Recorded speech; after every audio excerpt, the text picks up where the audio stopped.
रमता राम जपो रे प्राणी, अब तो सुन ले राम कहानी।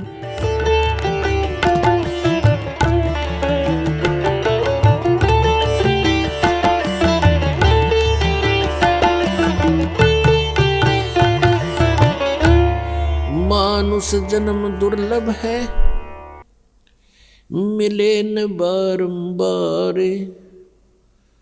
तरवर से पत्ता टूट गिरे, वो बहोर न लगता डार। राम रटत कन्या भली, साकेट बलो न पूते। छेरी के गल में गलथना, जिसमें दूध ना मूते। राम रटत दारी दर भलो, टूटी घर की छान। वो कंचन महल किस काम के, जा भक्ति नहीं भगवान। राम रटत कोड़ी भलो, चू चू पड़े जो चाम। वो सुंदर शरीर किस काम का, जा मुख नाही नाम। कबीर जिह्वा तो वाहे भली, जो रटे हरि नाम। नहीं तो काट फेंक दियो, ये मुख में भलो ना चाम।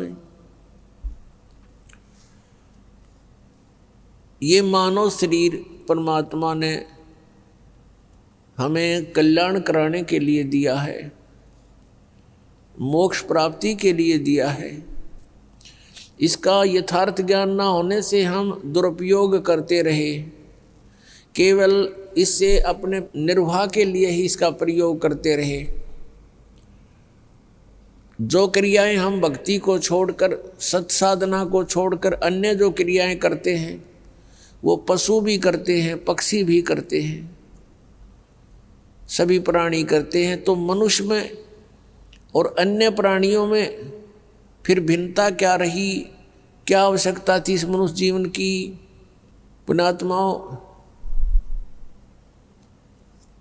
ये मनुष्य जीवन केवल ये कोठी बंगले फैक्ट्री लगाने के लिए, बनाने के लिए नहीं मिला था। परमात्मा आए स्वयं पूर्ण ब्रह्म, और बनारस में, काशी में, भारतवर्ष की पावन पृथ्वी पर 120 वर्ष तक यहाँ रहे। एक झोंपड़ी में, एक हट के अंदर उन्होंने अपना गुजारा किया। सारे ब्रह्मांडों के दाता, सतलोक के मालिक, सचखंड के निवासी, सर्व सुख संपन्न देश है वो सतलोक, और उसको छोड़कर अपने बच्चों के लिए, आपके लिए, हमारे लिए वो परमात्मा यहाँ आए। और उन्होंने एक ट्रायल करी, एक रिहर्सल किया, एक उदाहरण दिया, उदाहरण पेश किया उन्होंने कि यहाँ पर तुमने ऐसे रहना चाहिए। इससे अधिक यदि तुम धन जोड़ने के लिए प्रयत्न करते हो तो ये तुम्हारी अज्ञानता है।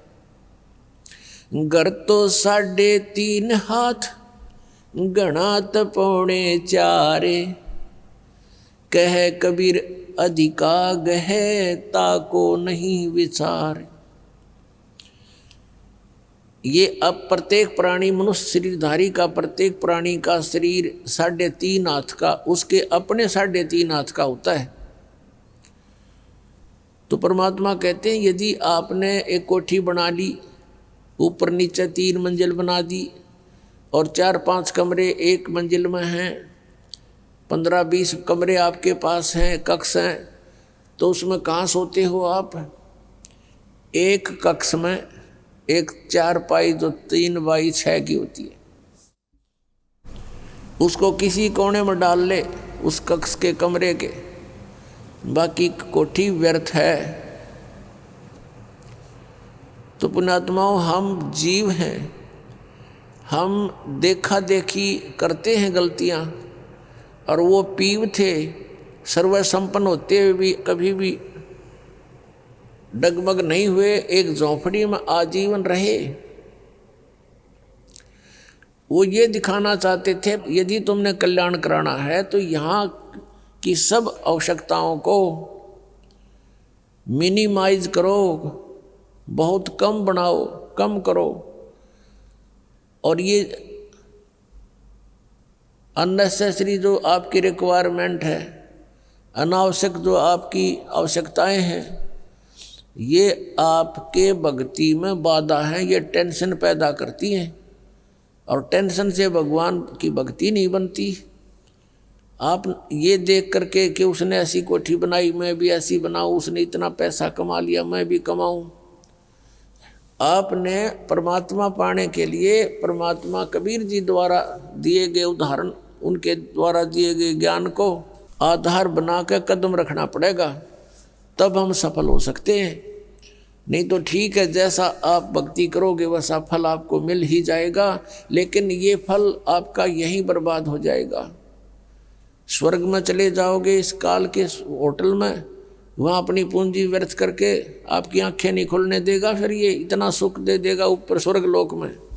जिस झूठे सुख को आप सुख मानते हो, ये सुख स्वर्ग में सबसे ज़्यादा है। बकवादें करना, सुंदर सुंदर औरतें, शराब पीना, सारी सुविधाएं, काजू किस्मत सेब संतरे, बड़े सलूट मारनी है, वहाँ नरे मिलेंगे, लेकिन वो होटल है, रेस्टोरेंट है, और वहाँ आपकी पूंजी व्यर्थ होती है।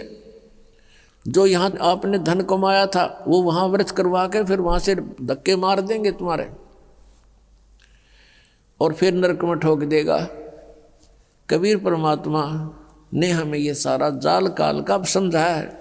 तो हमारा उद्देश्य है, यदि आप जी बरवाला आश्रम में आते हो, ठीक है, पहले तो पुण्यात्मा दुख निवारण की ही इच्छा करते हैं, उसके साथ साथ फिर उनको ज्ञान भी प्राप्त हो जाता है। ये समर्थ परमात्मा है कबीर जी, और ये सब कुछ कर सकते हैं, आपके सर्व कष्टों का निवारण भी कर देंगे। लेकिन जब आप सुखी हो जाते हो, परमात्मा से दूर हो जाते हो, ये एक ऐसी हमारे अंदर एक बुराई है या कमी है, त्रुटि है। हम सतलोक में थे और सतलोक के अंदर हमारे को कोई असुविधा नहीं थी, सारे सुख भगवान ने दे रखे थे, कबीर परमेश्वर ने, सत्य पुरुष ने। उस सुख में हम परमात्मा को भूले थे और इस काल को चाहने लग गए थे। ये तपस्या कर रहा था खड़ा होकर के, हम भगवान को भूलकर इसको चाहने लग गए। भगवान ने, परमात्मा कबीर जी ने बहुत बार हमें संकेत किया, लेकिन हम बाज नहीं आए। हम परमात्मा के दिल से उतर गए, उन्होंने हमें हृदय से रिजेक्ट कर दिया, और फिर हम इस काल के साथ यहाँ इसके लोक में आ गए। इसने तपस्या करके ये 21 ब्रह्मांड प्राप्त कर रखे हैं, और हम वैसे लटक कर आ गए इसके साथ में। अब इसने हमारे साथ वो प्रतिशोध किया है, क्योंकि इसने वहाँ गलती की थी। परमेश्वर कबीर जी ने इसको वहाँ से निकाल दिया था, निष्कासित कर दिया था, इंक्लूडिंग ऑल ब्रह्मांड, इसके सारे ब्रह्मांड दे करके बाहर निकाल दिया था 21 के 21। और हमने जो गलती की थी, हम इसकी साथ स्व इच्छा से आए थे, हम भगवान भूल गए उस सुख में, और उसके बाद कितने कैर हो रहे हमारे ऊपर। पुण्यात्माओं, ये दंत कथा मत समझना, क्योंकि आज तक आपने केवल सिंपल कथाएं सुनी है रामायण और महाभारत की, आप उनको सत्य मान रहे हो। सत्य तो हैं, वो जिस सतर की है, वो घटना ऐसी घटी है, लेकिन ये जो कथा है, ये वो अमर कथा है, अनमोल कथा है, ये वो ज्ञान है, तत्व ज्ञान, जो अभी तक किसी के पास नहीं था। परमात्मा ने कहा था, धर्मदास तो लाख दुहाई, ये मूल ज्ञान की दबार ना जाई। मूल ज्ञान बाहर जो पर ही, बिजली पीडी हंसनी तरही। मूल ज्ञान तब तक छुपाई जब तक ये 12 पंथ ना मिट जाई। तो पुण्यात्माओं, आप जी ये ना सोचना कि वैसे कथाएं हैं, ये सच्ची कथाएं हैं, हम वहाँ रहते थे, हम यहाँ के नहीं हैं। आज आप विचार भी करना चाहिए, जोर देना चाहिए बुद्धि पर, क्योंकि काल ने इतना प्रेशर बना रखा है कि जीव इतनी देर सोच नहीं सकता। उसी समय इसको कोई समस्या याद आ जाती है, कोई और बकवाद याद आ जाती है, इस तरह भूल जाता तो हट जाता है मन वहाँ से। तो हमने इस बात को गहराई से सोचना पड़ेगा।